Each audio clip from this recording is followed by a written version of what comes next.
Lietuvos didžiosios kunigaikštystės pilys.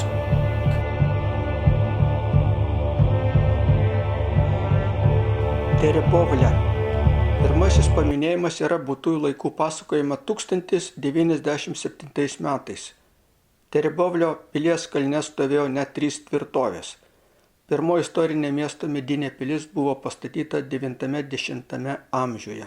Po Vasilkos mirties 1124 metais Terebovlios kunigaikštystė tapo Galicijos, o vėliau Galicijos Volynės kunigaikštystės dalimi. 241 Terebovlę visiškai sunaikino Hano Batų ordos. 341 miestas jau minimas kaip užkariautas Lenkų. 346 Lenkijos karalius Kazimieras III atstatė tvirtovę.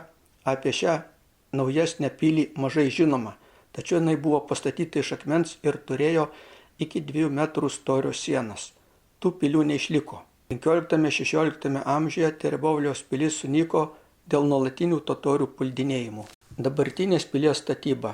Per kelis mėnesius Terebovlios seniūnas Andžejus Tenčinskis, tuometinės Lenkijos sostinės Krokuvos kaštelionas, pilį savo lėšomis atstatė. 605–25 patyrusi 15 Krymo totorių antpuolių pilis sunyko. Po šių įvykių pilis perstatyta. Sienos nuo 1,4 iki 5 metrų storio ir iki 18 metrų aukščio.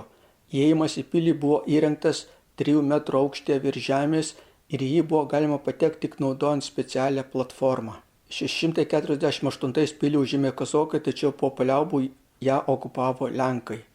Turkams okupavus Podolę per Lenkijos ir Turkijos karą 672 pilis tapo svarbia pasienio tvirtove.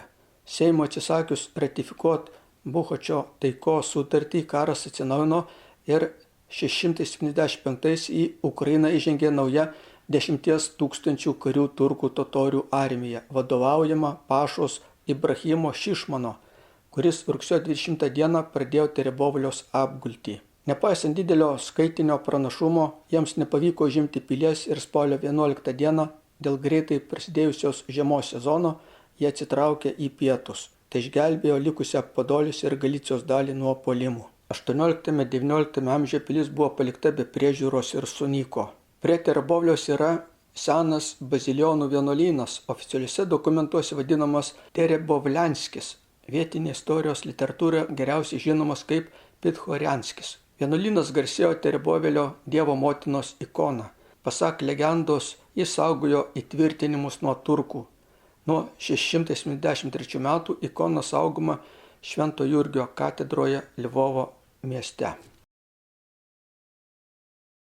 Žemė klausia, žemėj neramu, kas tave išvarė iš namų, ką tu žemėj blogo padarei, ar ne savo žemę tu arei, ar mažai palaistė ją sūriu, prakaitu, išklausęs vyturiu, kam dabar klajoti tau svečiais, vieškeliais, planetos pakraščiais, argi savo duonos, tos juodos, savo žemėj, savo sūnui, savo dukrai nebeduos.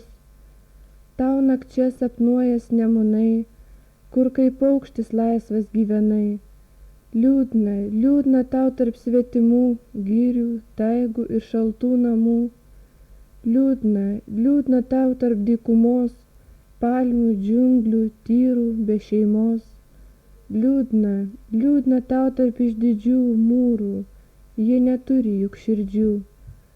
Ak, lietuvi, žemės vytury, kam tu tremti nešti vis turi, kam turi po svetimą žemės vis dairytis, kasnikas numes, ir kodėl likimas toks žiaurus teko tau, lietuvi, per karus, svetimiesiems nugarą lenki, žibas skausmo ašarą aky, svetimiesiems privalai tarnu būti, tarsi būtum be sparnų, o sparnus lietuvi vytury, juk čiurlionio paukščio tu turi, lėktum jais čiurlioniškais pas mus į gimtinės lizdą, į senolių ir tėvų namus. Nemunu nubėgo daug vandens, medis šešlameno ir šlamens, bet viena gili žaizda dėja neužgyja medžio širdyje. Praūžė nelaimės ir vargai, palietė jį svetimi nagai, palietė jį svetima ranka ir nulūžo jo viena šaka. Nuneša ją vėtra tarp kalnų, taigų, jūrų, marių, vandenų, gijo, neprigijo niūriame, svetimosios žemės arime.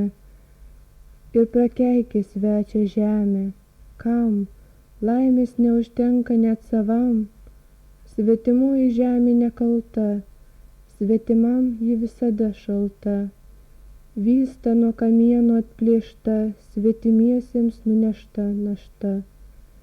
Ilgisi nepamiršto brangaus, žemės kvapo mėlyno dangaus, nepritampa prie kietos olos, vėjas ims nuo kelio ir nušluos, nuraškys pageltusius lapus, išbarstys po svetimus kapus. Jei tetrūksta Nemuno vandens, prie kamieno vėl prigis, gyvens. Rymo susimąsčius Lietuva, nulenkta, nuliūdusi galva, laukia išbarstytų jį vaikų, po pasaulį verkdama klaiku. Eduardas Mieželaitis.